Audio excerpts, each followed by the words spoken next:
on the News Channel 5 network. This is OpenLine.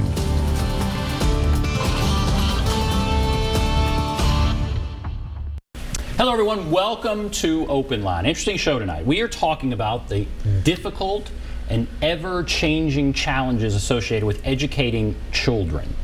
At school starting, it's a good time to talk about that. Happy to have with us some people who can maybe shed some insight on it. We have Jennifer Maag, a teacher in Clarksville-Montgomery County Schools, teach 6th, 7th, 8th, even 9th. I have taught all of those. I'm teaching 6th grade this year. 6th grade this year. You woke up this morning, taught, and came straight here. Thank you for being here. Thank you for having me. 10 years. Thank you very much. Also, Geoff Livingston with Legends of Learning. We'll learn more about what Legends of Learning is.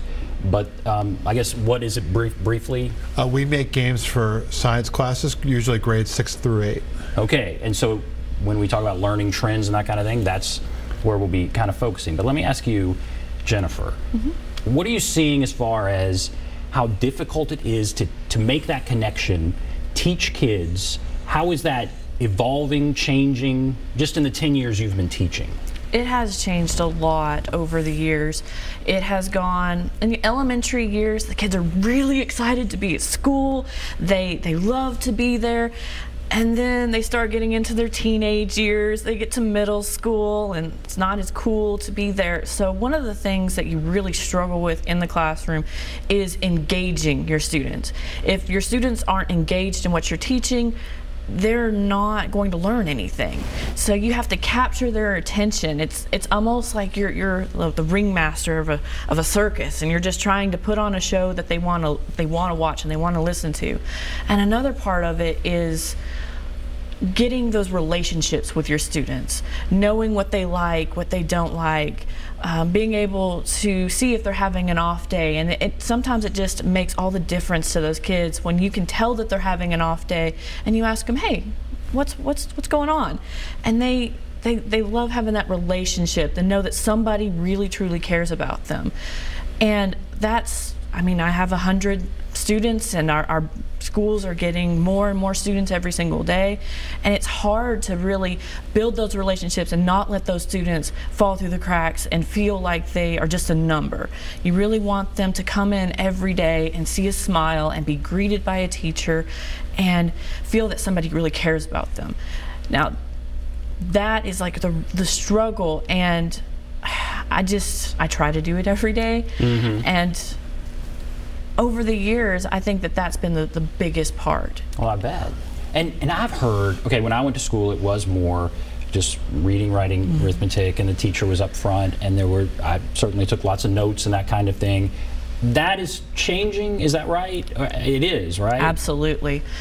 One of the pilots that we're doing this year is digital blended learning, where we are trying to bring technology into the classroom. Our goals as teachers is to produce productive citizens, and this is a technology-based world now. So copying or spelling words off of the blackboard with chalk isn't the way we do it anymore. And even the PowerPoints, not so much. I mean, now we use videos, we use Google Classroom, we use all of these different technologies to interact with our students, and they really grow with it. It used to be that student who was able to write out their thoughts, they did really well. But that student who maybe was more creative or more verbal, they didn't have an outlet for showing you that they learned the material. And now we just have the ability to let them express themselves in so many different ways that you can grow them with their knowledge and use all of this technology, whereas before you were missing them. And one more question before I bring you in here, Geoff. I'm very interested in. All right, there's some parents who worry about screen time, you know, too much TV, too much computer, too much whatever. But at the same time, that's the way you engage kids in a lot of ways now, and we got to prepare them for the future. What do you think? Screen time, what are your thoughts? I think it can be a valid concern, but I think as a parent, you have to really think about what's going on behind the screen. Not just are they staring at a screen, but are they learning something, or are they just kind of vegging out in front of the TV? I've noticed that my students, when they do get to use those computers and they do get to get in front of that screen, some of them, that light bulb just comes on. And I'm not having them watch 20, 30-minute videos. I'm not having them play tic-tac-toe or anything on the computer. What I think the main thing that educators need to think about when they're introducing screen time is this screen time has a purpose. This screen time is standards-based, and this screen enhances my topic. It's not just something we're doing. And I think that's the main thing. Absolutely. And I will talk about that even more. I think that's important. And, all right, with Legends of Learning, you kind of briefly described what that was. You've done tons of research into the questions I was just asking. That's right. You know, what are you finding as far as the way things are evolving, how kids are learning, the best ways to do it? And the challenges right now that we face? Yeah, well, first of all, we did the research here at Vanderbilt University, and we did it before we launched the company, so that was really important for us. We wanted to see the efficacy. But one of the interesting things that we noticed, which kind of ties into this, does the TV actually teach, or does that screen teach? One of the most interesting things that came out of that study was that the effectiveness of the games really was contingent on the teacher. So if you had a teacher that was enthused about it, that integrated the games well into their curriculum, that balanced the curriculum with lecture time and actual activities in the science classroom, or in this case it was a Jacksonian democracy study, but we see this now with our science games. If they have actual activities in the science class, the games work very, very well. However, if you have, let's say, a substitute teacher, which is usually the scenario, and they just put it on autopilot and let the kids play all they want, that's not going to be as effective. And the kids won't necessarily retain as much knowledge, nor will they engage as well. So when we're talking about games, okay, what is it that you have developed? What is it that you're putting out there when you're talking about games? Sure. We literally created more than 800 games that are curriculum-based. And they're a little bit different than the typical education game, which is maybe a couple class periods long. It may or may not tie directly to the classroom. For example, Minecraft.edu is very big right now, and teachers have to create their own environments and their own lessons within there, almost like they're a software programmer. These are very simple games. They're 5 to 20 minutes in length. They tie directly to standardized curriculum, and so they integrate well into a classroom. They're meant to be a tool that works with the teacher to help the kids really process the content they're being asked to learn. And so an example would be, okay, the eclipse is coming up. Sure. We're all about it. Eclipse, big deal here, no doubt. It's going to be awesome. There's no question. It's going to be cool.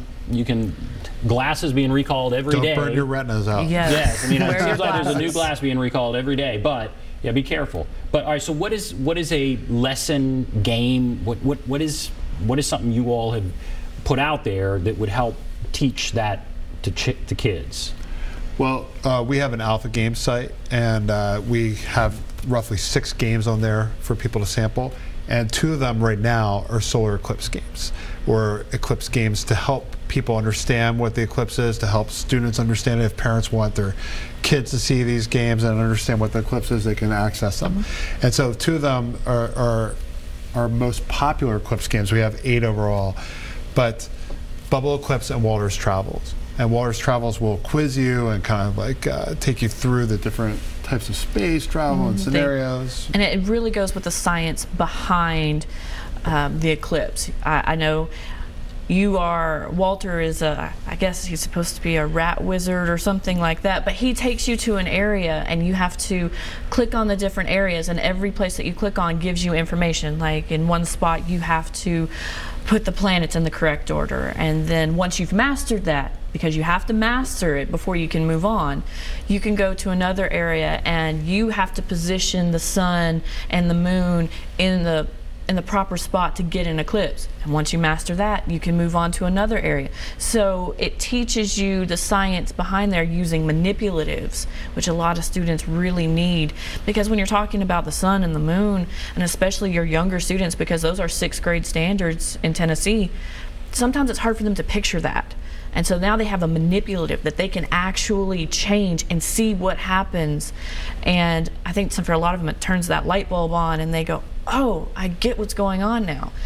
And then once they move on past that area, they have a place where it's almost like an asteroids type game, and so you're moving the spaceship along and it quizzes you and gives you questions and you have to answer the questions. And the questions aren't just simple definition questions. There's questions that you kind of have to think about, and then you answer the questions and your spaceship moves on. So it's engaging and you learn, but you also have fun while doing it.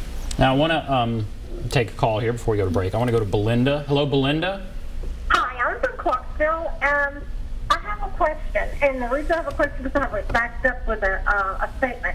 The question is, what about the digital information that's not correctly cited? My point in question was, the point is, I went into Montgomery County Library just last week. I was so disappointed. Every resource law book was removed because it's all gone digital. My worry is, what if something is cited incorrectly and you're doing a research paper, or you're sending your child in to do a civics research paper, or anything that's going to be very important and needs to be cited correctly, and the book's not there. Everything's digital. You're talking about the reliability of the information. Exactly. All right, thank you, Belinda. What with what you all do, and then broadly speaking, I guess if you can talk to what she's talking about, but what would you say there? Well, I mean, it's really critical to cite information correctly today. I think we're living in a world now where, for many reasons, facts are questioned, rightly so.